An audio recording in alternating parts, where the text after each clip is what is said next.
Adlaw nga Martes karon mga kaigsuunan, petsa 31 sa bulan sa Agosto tuig 2021.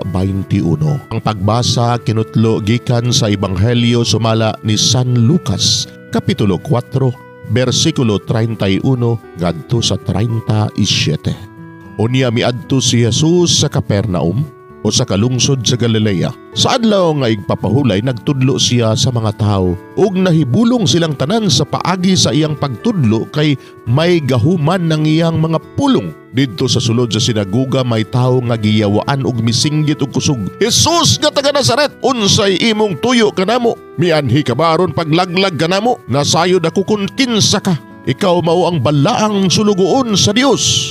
Gibadlong ni Jesus ang yawa. Hilom o gula sa tao. Gilamba sa yawa ang tao sa atubangan nilang tanan og unya. Migula kini nga wala maudsa ang tao.